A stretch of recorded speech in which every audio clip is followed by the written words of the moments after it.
in child protective services, and they won't give them back to their loving families because they're making money. This is a legal system that you're going into. And if you don't know the rules, you will be chewed up and spit out.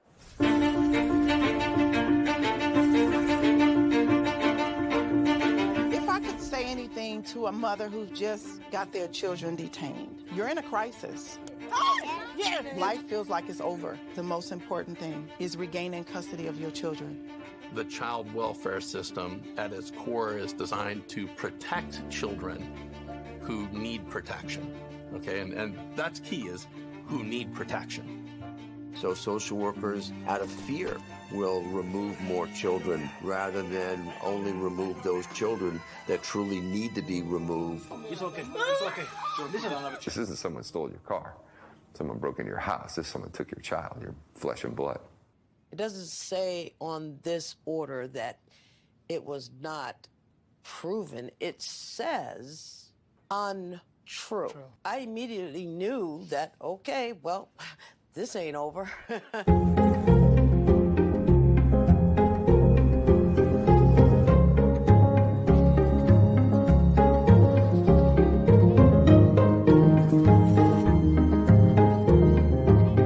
Were there signs there? Were there no signs? Did I miss them? Did I catch them?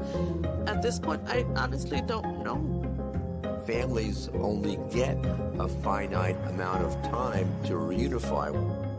I came into this field to help families, not destroy them. The difference between the criminal system and the child welfare system is substantial. You have more rights as a criminal than you do as a parent.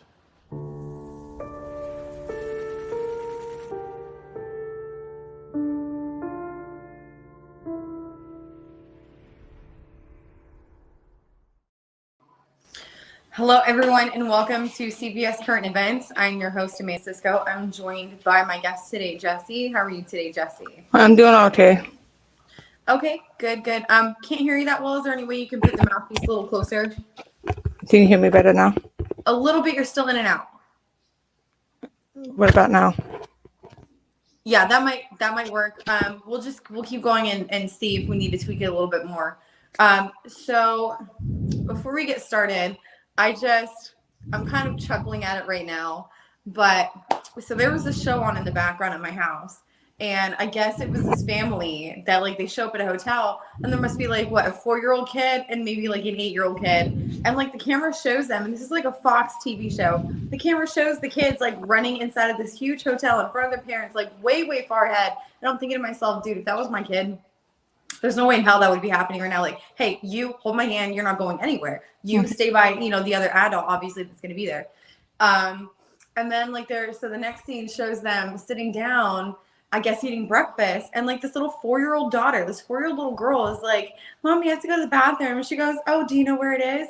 Oh, hell no. You're not going to a public bathroom by yourself. Like, what the hell? Like, what is Anyway, meanwhile, we have, CPS trafficking kids from loving families for literally no reason, making up evidence, fabricating things as they go, and then you've got this TV channel showing, like, it's insane. It's insane. It is. Yeah. So thank you so much, Brent. So Jesse, tell me, how did CPS become involved in your life? So it actually came involved about 11 years ago. The first time was when my ex, he was on probation or parole, and the cops came in to do a search warrant, and they took advantage of a search warrant. Instead of just searching my room, they searched the whole house. So that's when they first took my son away. And then I was battling them. I got my son back home, and then they took him again. So then I lost him for good. I lost him like permit. I had another child, and I thought I was doing good, and I put him with a friend. And when I gave her my friend the child, she handed it to CPS. So then I lost him for good. And then now I'm battling CPS right now with my 2 youngest ones, my daughter and my son. The tops, I had them at my mom's house. I was remodeling her house. And when I was fixing her house up, the tops, I locked the gate so I could go get diapers at my house. We live like maybe half a block, from each other. We live in a trailer park. So by the time I got to my house, my mom's telling me saying the tops are in my house. I was like, what? She's like, yep, the tops are in my house. And she couldn't take care of herself or anything. So she was stuck on the bed until I got there. So they called CPS, made me and my kids stay outside for about 6 hours. And my little sister was involved. So were you there when they were holding everybody outside for 6 hours, or were they outside for 6 hours waiting for you? No, I was waiting with my children, waiting for CPS to come.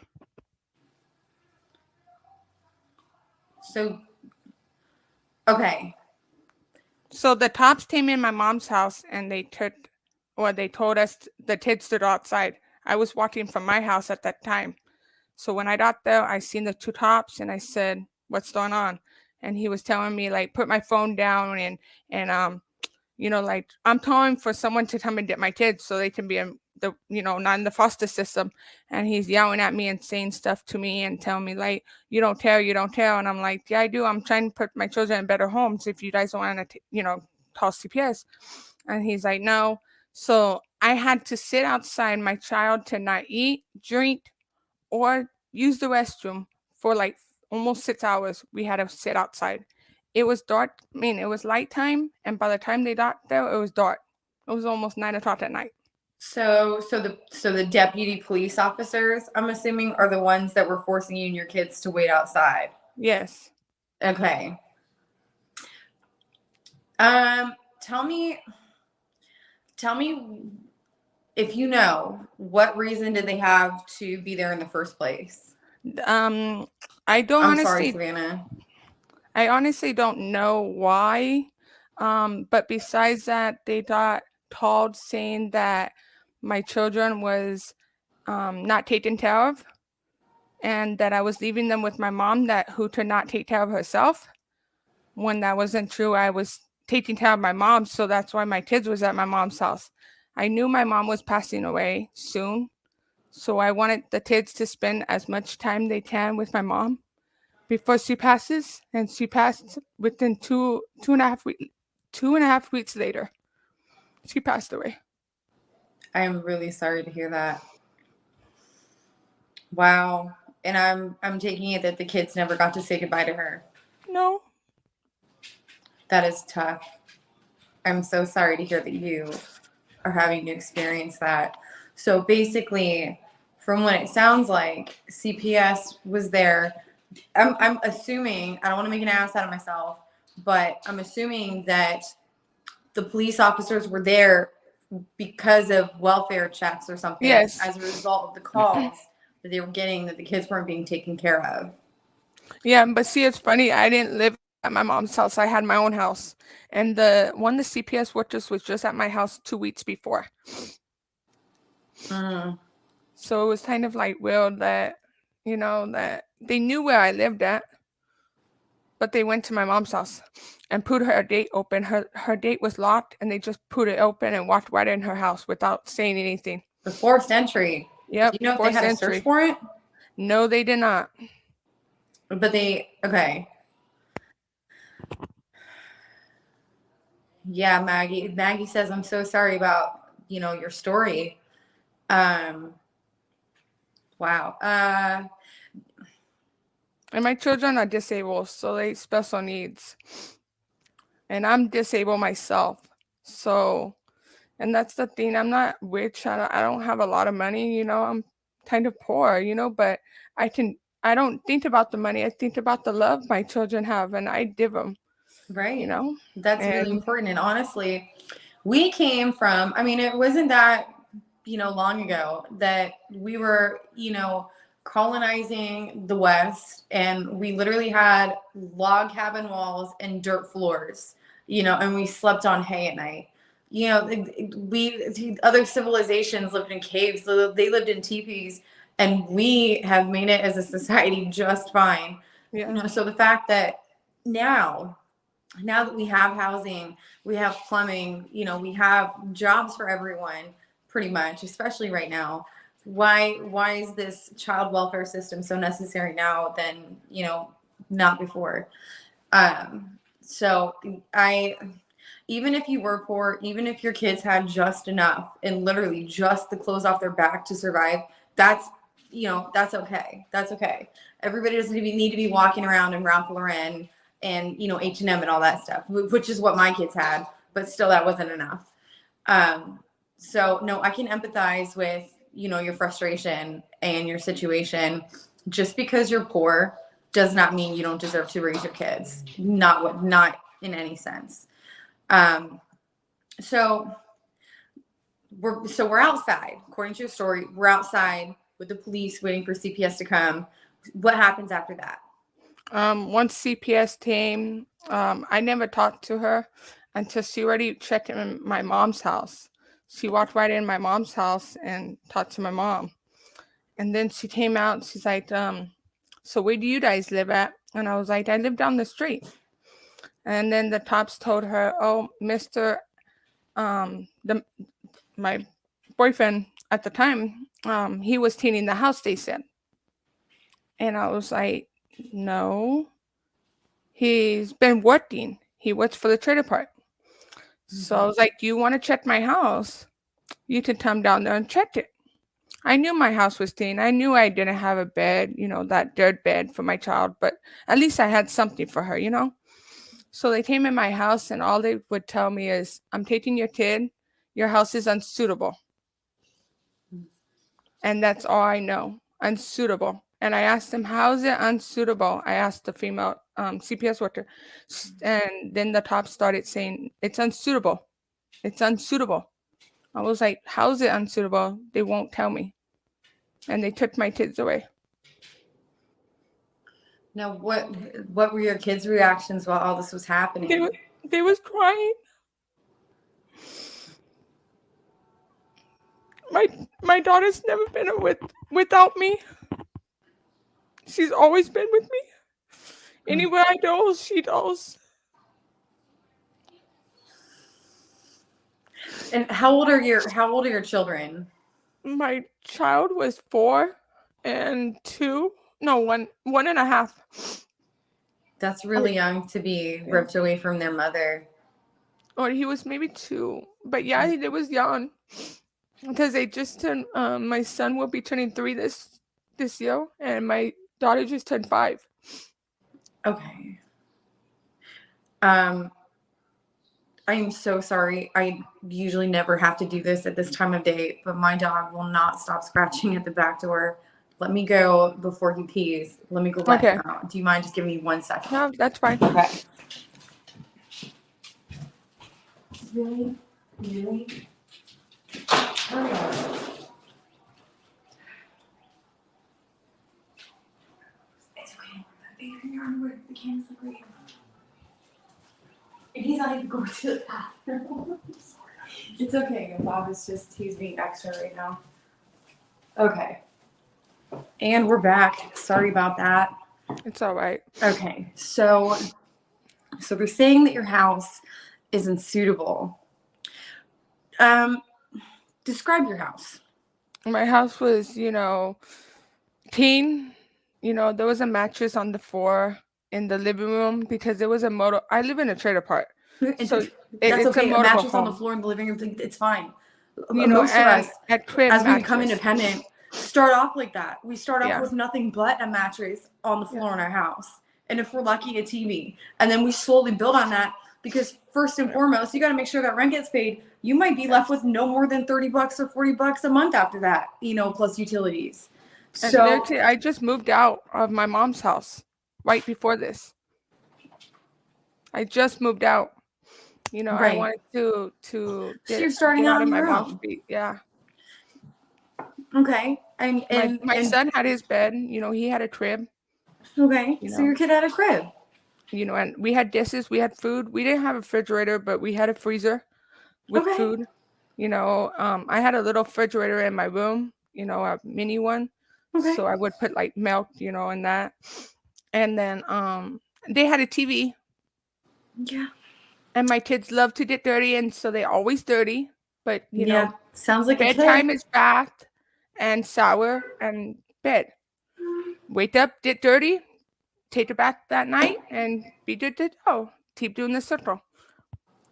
Sounds like a pretty normal childhood to me. Now, again, I wasn't there. I can't confirm or deny, like the conditions or the cleanliness or whatever. But, if the furniture alone is why they were saying your house is unsuitable. Let me see. A new law passed. Legislator Oklahoma Skinner's SB. Yep, SB 354, foster care placement with relatives. A lot of people, I hope you guys see this. I've been talking about this on our shows. A lot of laws and bills are being passed right now to demand that kids are being placed with relatives before foster care. It's taking away their incentives. Now, there's nothing to say that your sister or your friend isn't going to turn around and fuck you over. That happens just as much. So, always be careful, but it's always better to know where your kids are. And, so it's really good to see this momentum that is snowballing and getting bigger and bigger. I mean, Black Lives Matter changed a lot of things. And, this new movement of fighting CPS, it's changing things. Like there are changes happening right now. But we still have a long way to go. Like with me, I wanted my cousins to get them at first. It took them almost 6 months to even approve them. When they did approve them, my cousin passed away, so left my other cousin to having back surgery, so he couldn't take care of them. So then I got the godparents who wants to take them in and live with them. They don't care what they'll adopt them if they need to, or whatever. But they don't want them to have them because they live in another state. So they right, because it's not because it doesn't matter really where the parent is. If they leave their jurisdiction, they don't get those incentives. They don't get that money. That's why they were against that. That's why they're always against things like that, which I think is completely effed up. It's unreasonable. That, my friend, is unsuitable. Not your house, but their behavior and their complete defiance of the laws, especially the federal laws and regulations that dictate how they get that money in the first place. Their complete defiance to those, that is unsuitable. Not your house. Their fucking behavior is what's unsuitable. And yes, Vicky, they're destroying families every day, and it has to stop. I'm disabled, and they taking advantage of it because, I need a little bit more teaching, right, and more work with, learning and finding out what's different things. They don't want to work with me. No, they haven't came to my house twice that they in a year. It's sad that they don't want to do that because their first primary focus should be on preserving families and giving them those services. Especially, are you legally disabled? Yes, I am. Okay, so, it is also spelled out in their federal regulations that they should be working with you before they try to take your kids away. Then they don't. They are violating their own laws. They shouldn't have gotten any of that grant money if they didn't do what they were supposed to do to get the shit in the first place. Yeah. Like I wanted to do parenting. I want to do parenting classes, and I started, but it's over Zoom. My internet was having problems. But I told them, I was like, I want to do parenting classes that's going to teach me how to be a better parent, for one, and help me to learn how to be a better parent to special needs children. They said, no, you do that parenting that I gave you. So you're asking for services above and beyond what they're recommending, and they're telling you no? Yeah, they tell me no. So you're wanting on your own to do as much as you can to get your kids back and become a better parent. Like, hey, if I learn a thing or two, cool. Yeah. And they're telling you no. They tell me no, like, because I want to learn how to raise special needs children, Right. It's not easy, when autism and the center one's delayed, he can't talk, and I want to know how to raise them. Like, they'd say I get frustrated when my son can't talk. No, it's not his fault. Wait, they said you got frustrated when your son had what? When he can't talk. When he's trying to talk to me, but he can't talk out of his mouth. They say, like, I get frustrated because I don't know how to react to him or how to talk to him. I do fine. I'm able to cope with what happens that moment. I think they've tried to say the same thing about me before, because my oldest son, has a lot of like emotional damage from the violence that he saw, their dad commit against me when he was little. And the separation, like my son, my oldest son, was kidnapped from me by him and his mom, who's no longer with us. But him and his mom abducted my son from me when he was only like 2 or 3 weeks old and still breastfeeding. I didn't see him for 2 months. I tried every single day to call, to go over, like every day, multiple times a day. I'm calling their phone. I'm knocking on the door.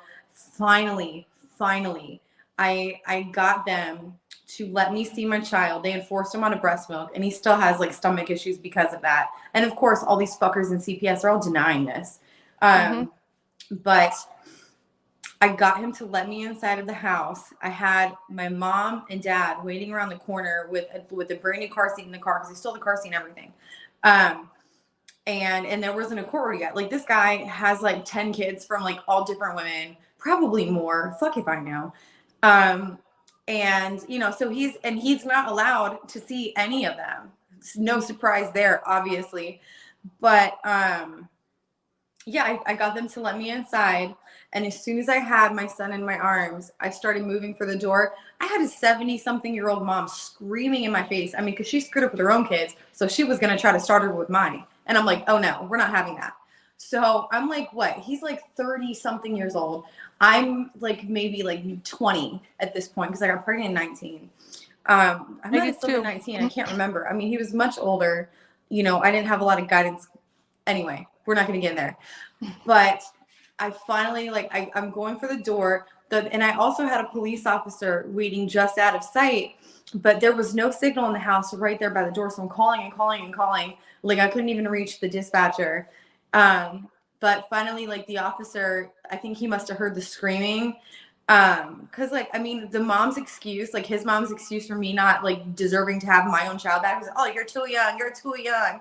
And I'm like, I've done an amazing job so far. Had no support during this entire pregnancy. So while he knocked up yet another person in the process of this pregnancy, I don't need your opinion. Finally, I was able to get my son back. And he dragged me to court for an emergency hearing once I got my kid back. And in the hearing, I was like, Your Honor, what he's saying isn't true.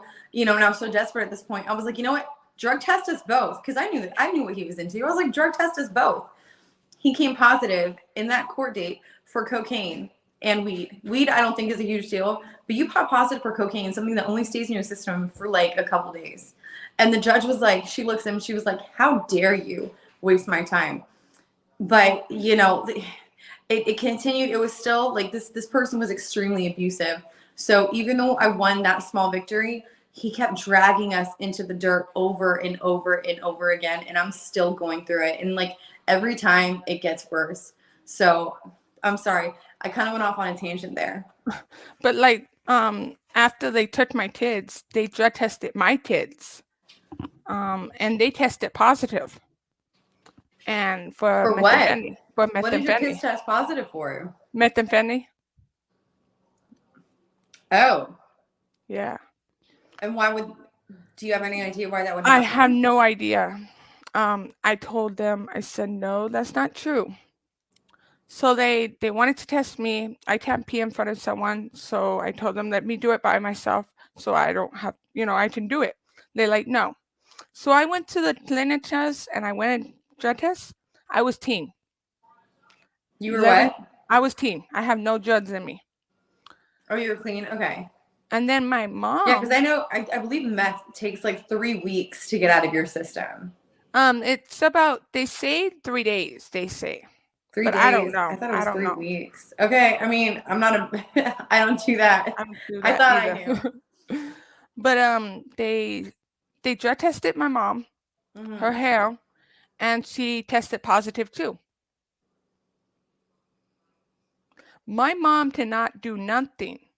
She can barely feed herself, barely, and she was dirty.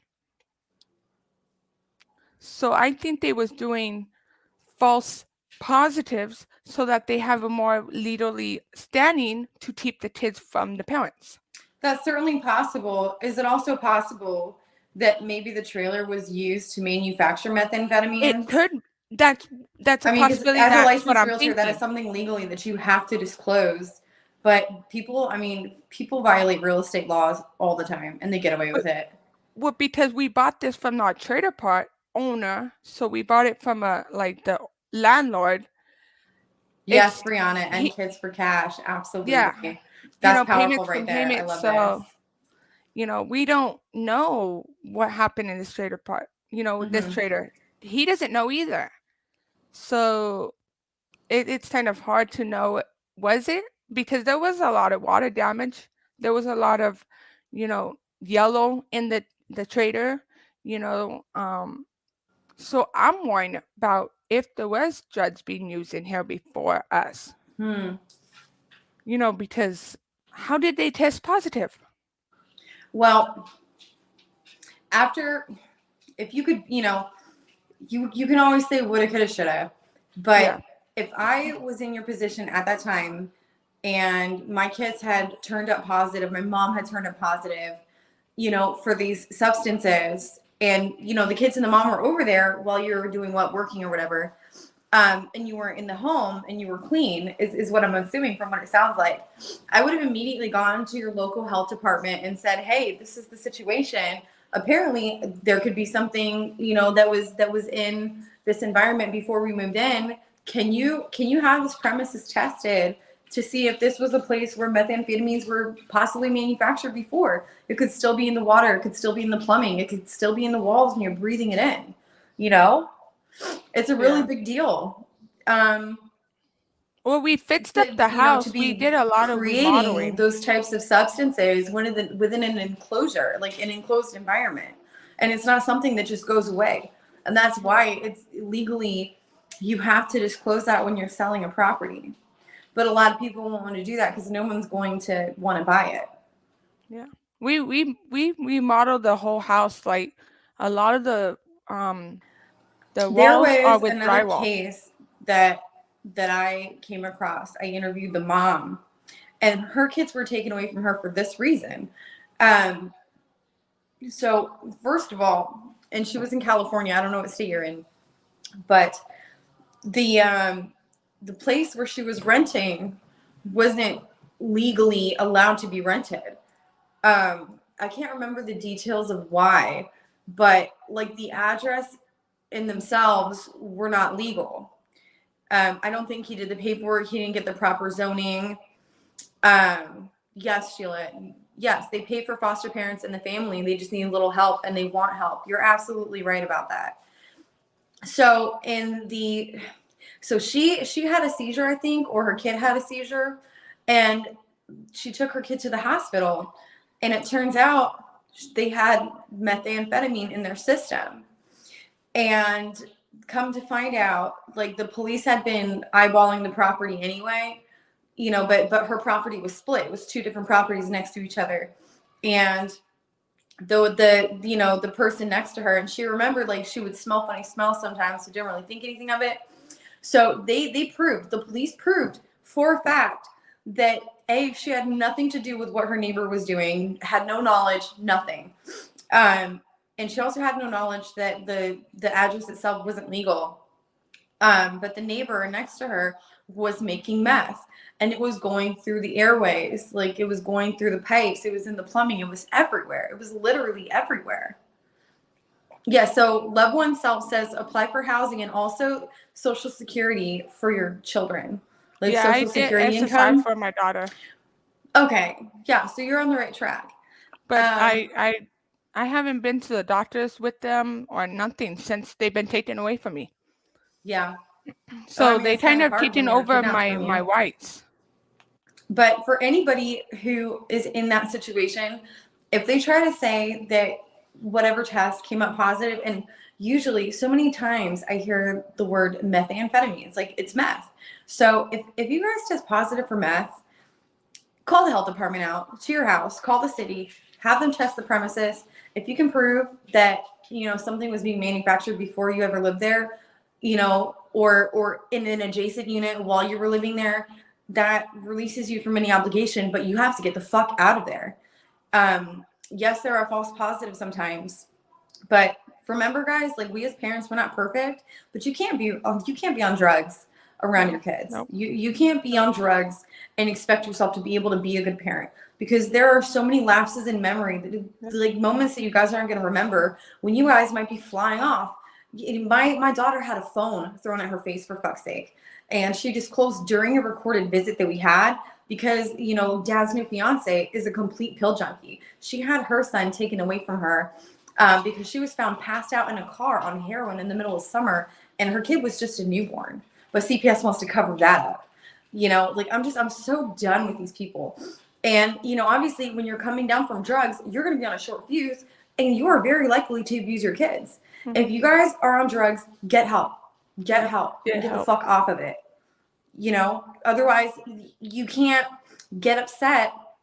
You know, it's like stealing a brand new car off the lot, but then complaining that the cop, you know, left a bruise on your wrist when he was locking you up.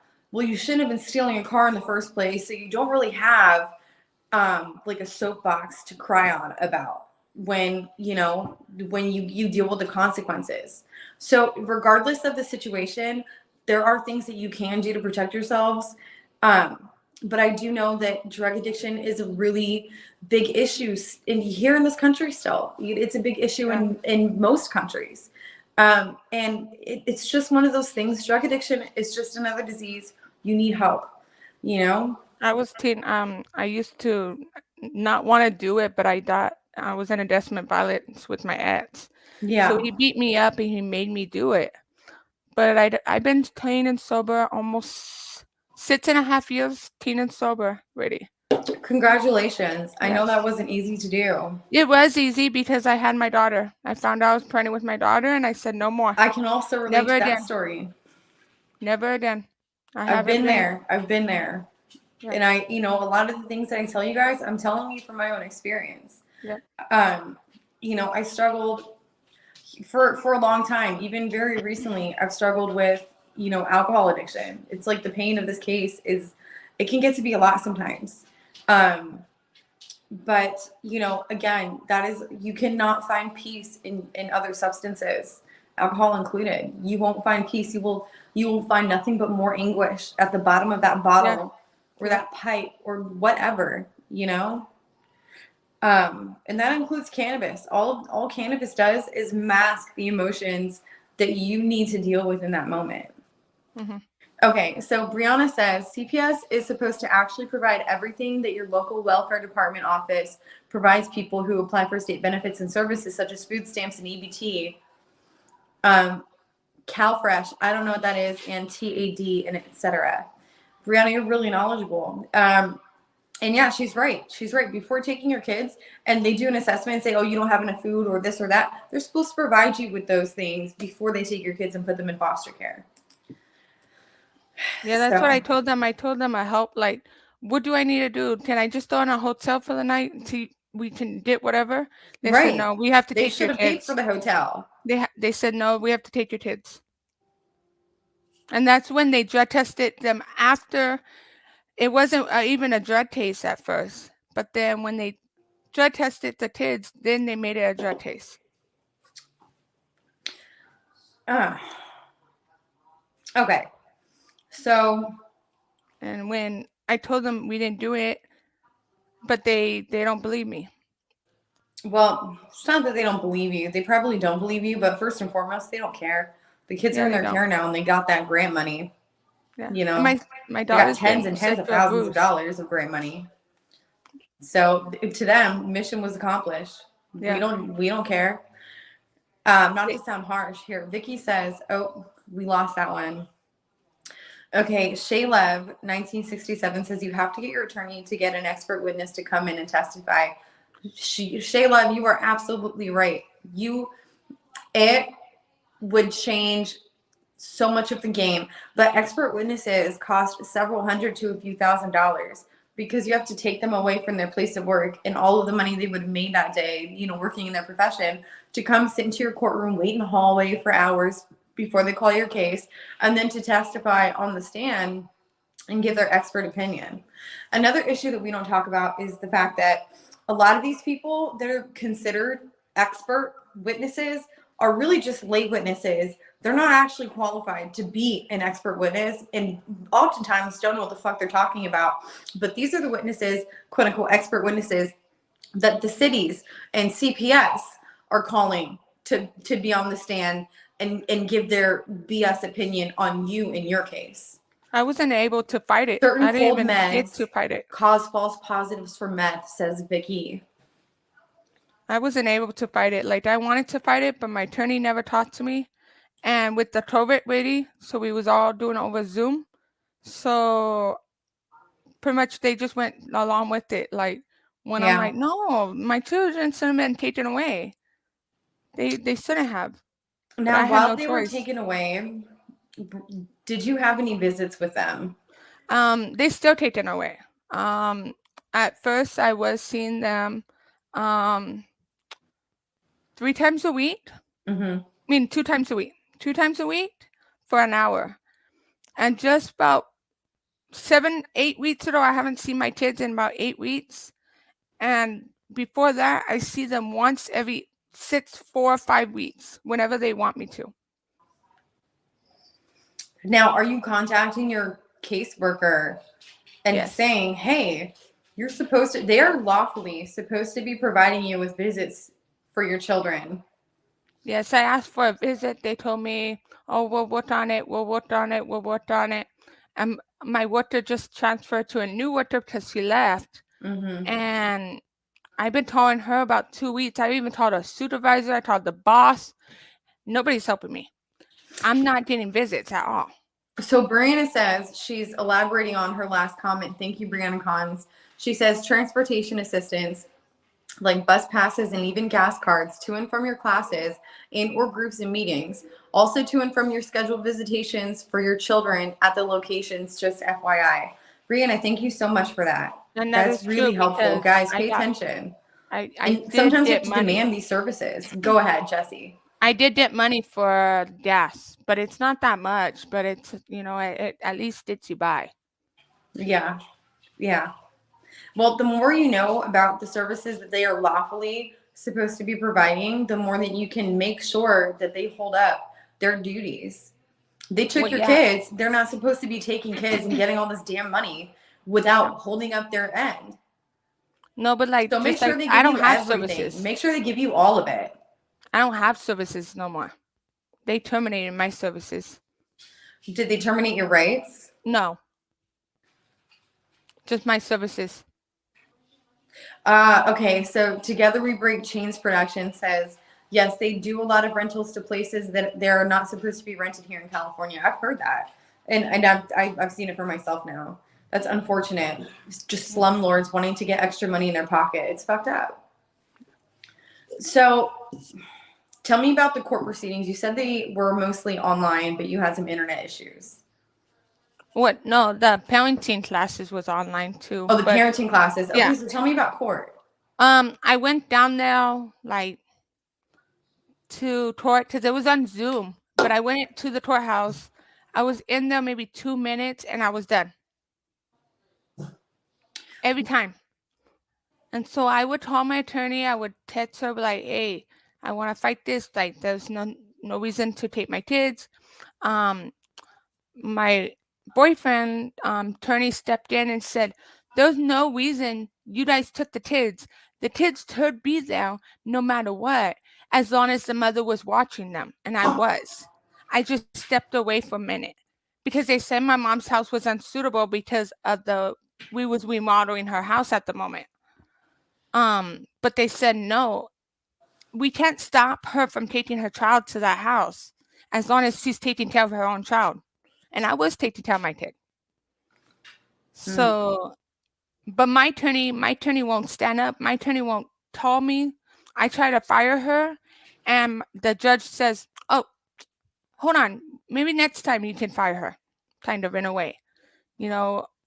I couldn't fire her that day. I had to wait to fire her. And I still haven't been able to fire her. The judge just took advantage of your lack of knowledge. No, I knew I didn't have to, but I had no choice. I could not keep her. He would not let me. He wouldn't accept that I fired her, because I fired her. That was done. I wanted a new attorney, but he wouldn't give me a new attorney.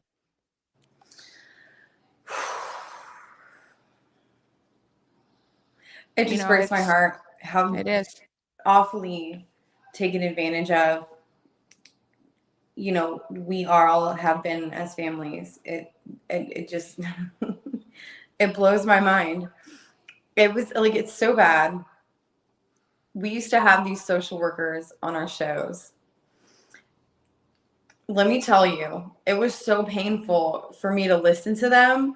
I used to be like to our producer, get me on here right now. Like, I need to check this girl right here. And she really thought they think that they are above the law. And I think at one point I asked one of these women that, like, not only were their names constantly changing, like one day her name was this, the next day her name was that. So not only that, but their job titles kept changing as well. Like one day she was with the board for so-and-so. The next day she's an advocate. The next day she's a foster mom. Like these people are such compulsive liars. And they're so, like, they're delusional. They're literally delusional. They said once, I think I asked her, so you mean to tell me, and this was over an issue of a mother vaccinating her kids. And because she, like, this woman admitted that, well, yeah, this was one of my cases. This is what she's saying to me. Well, yeah, this was one of my cases. And, I've been dealing with her for a couple of years. She's an amazing mom. She's a really good mom. She didn't really do anything wrong. It's just that I couldn't accept the reason why she couldn't get to the doctor in time to vaccinate her kids. And I'm like, isn't it a parent's right not to vaccinate their children? And it's not even like she was telling you that she didn't want to. She was so busy as a single mom. She just kept, putting it on the back burner.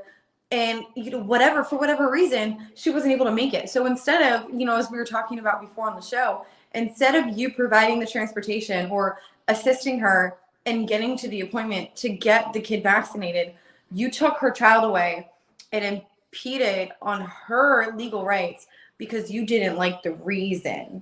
Because your opinion to you was more important than her constitutional and legal rights. Like, are you serious? And she said, yeah.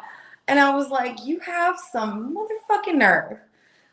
And this is how these CPS workers look at all of your cases. Yeah. It's disgusting. It's so disgusting to me. I don't understand why they keep getting away with this and why they've been doing this for so long.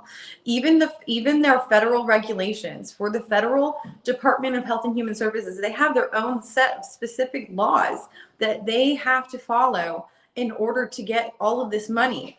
And they don't even follow those laws. And really, if you break even one of those laws, you don't get that money. They've been breaking almost all of them, and they're still getting just loads and loads of cash.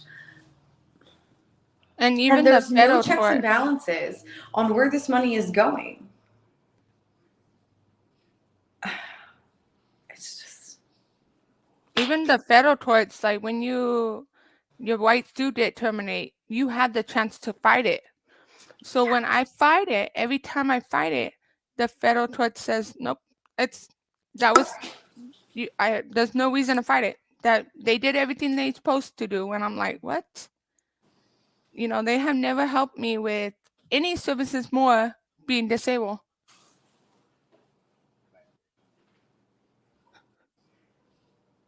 It's hard. You know what I mean?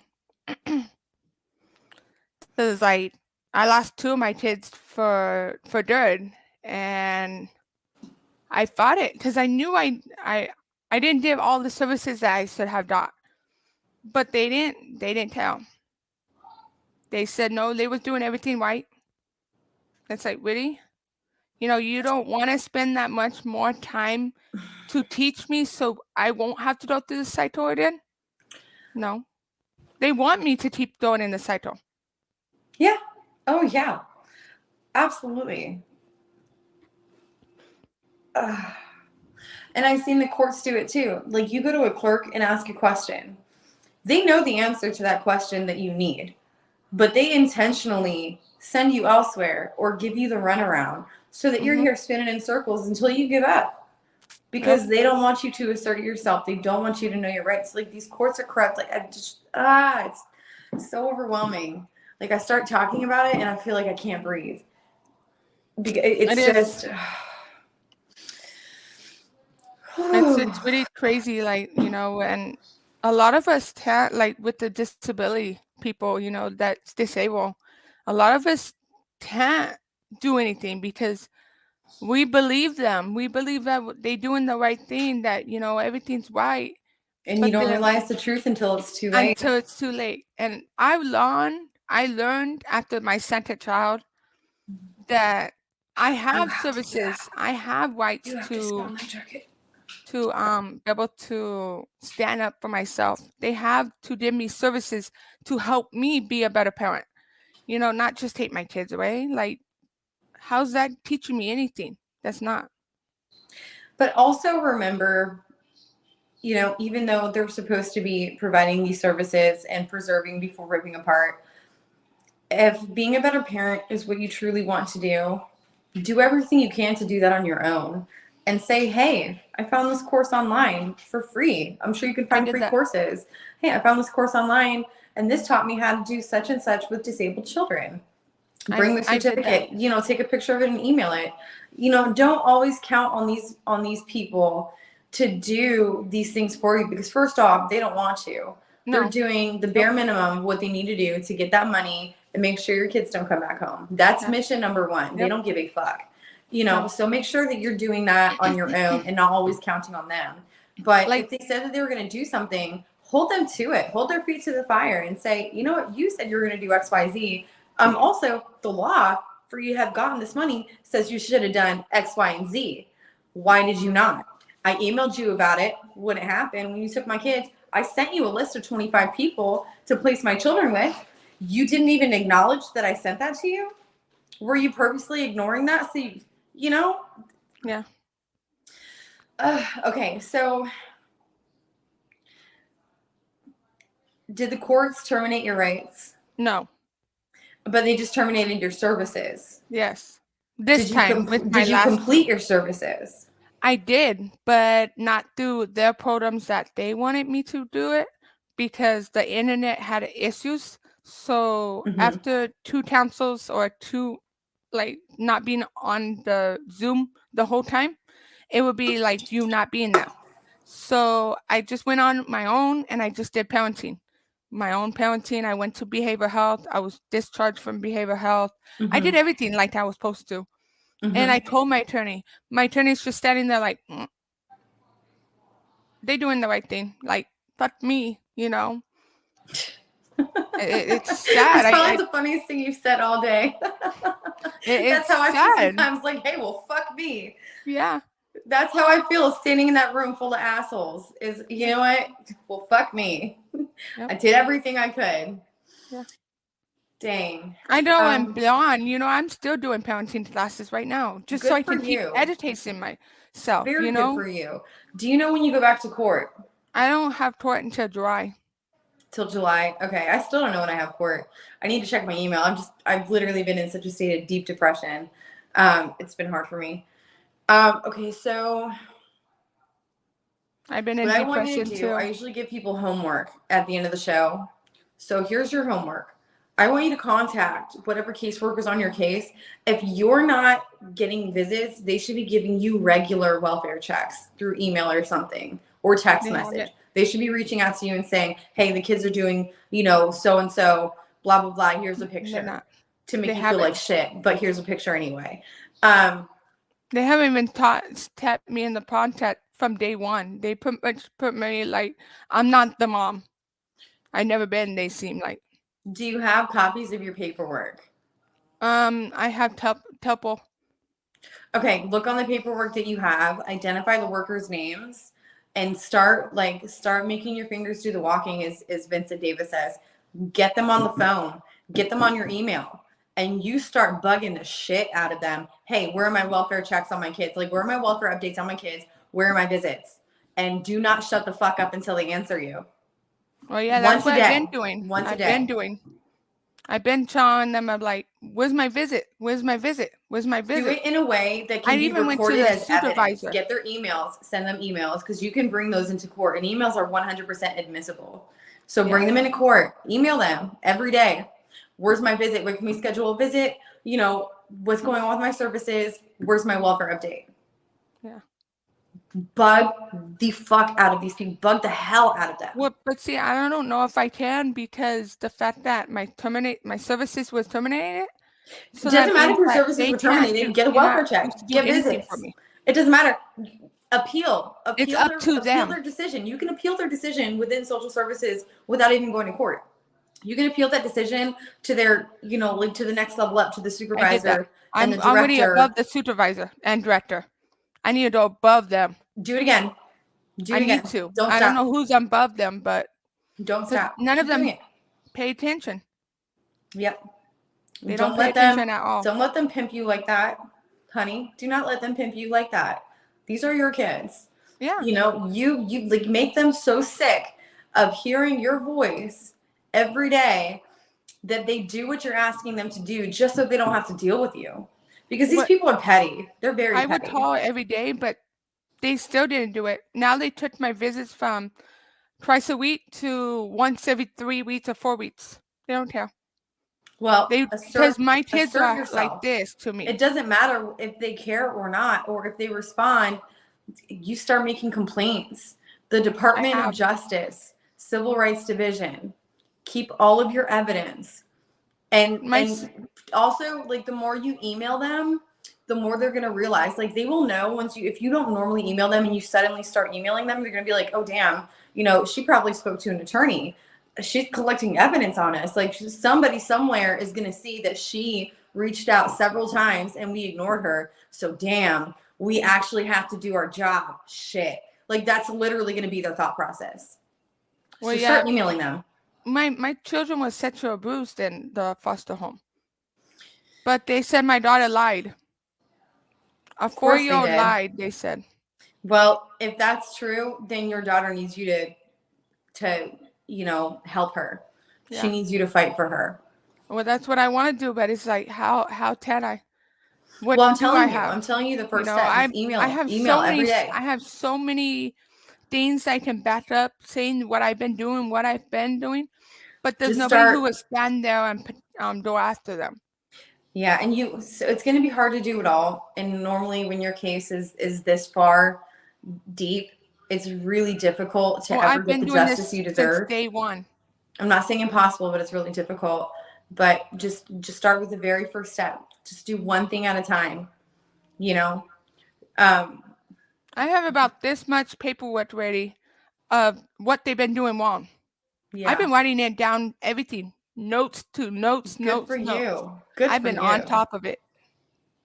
That's good. You know, it's hard to prove. Who am I doing that will stand there and go after them? Well, first off, your attorney should be looking at those. My attorney don't tell. Well, then you need to get a new one. You need to request a new one. I did, but the judge won't give me a new one yet. I know it's hard. It's a heartache. Well, we're just about out of time. And I've got a couple of questions to ask you as we wrap up. But just remember the homework that I gave you, okay? Mm-hmm. Try doing that. Yeah. Now, before we go, excuse me, wrong page. If your kids were, you know, I'll ask the other question. For any parent that's in your situation right now, specific to your case, what advice would you give them? Like, what do you know now that you wish you would have known before? I would have hired a will attorney. Don't accept them attorneys that CPS give you. Do not. Get a new attorney your own that will stand and go after CPS. Because you have attorney that they give you, they won't do nothing. They agree with it. Right. Yeah, it's so frustrating. I can completely understand. Now, next question, and this is the last question I have for you today. If your kids were watching this right now, what do you want to say to them? What do you want them to know? Mommy loves you. Mommy will do you bad. Okay. I feel that. It's okay, Jesse. Keep fighting. Don't give up. I know this is so painful. You know, most times when I'm in front of the camera, you know, you don't see those moments at night on weekends when I'm alone and I'm just completely losing it. You know, I am no further ahead in my case than any of you are. Like, we are all suffering. But just remember that you are now you are now a part of a large support system of people who understand and empathize with what you're going through. And we are here to support and uplift each other. And we do understand your pain. We do understand exactly how much this hurts you right now. Okay? So keep in touch. Keep in touch with us. All right? Reach out to me anytime. Okay. All right? I want to thank you so much for joining me today, Jesse. I'd like to hear an update. Okay. Okay, I want to hear about how your emails have been going. Hold these bitches' feet to the fire. Make sure they do what they're supposed to be damn doing. All right? Okay. And, you know, other than that, guys, I want to thank everyone for joining me today. Our next show will be on Thursday. It'll be Fight CPS, the Civil Rights Struggle. If you're interested in being a guest, email me. My email address is amanda@vincentwdavis.com. Again, it's amanda@vincentwdavis.com. All right. Well, thank you, everyone. And you keep it hang in there, Jesse, okay? I will. All right. Bye, everyone. Bye.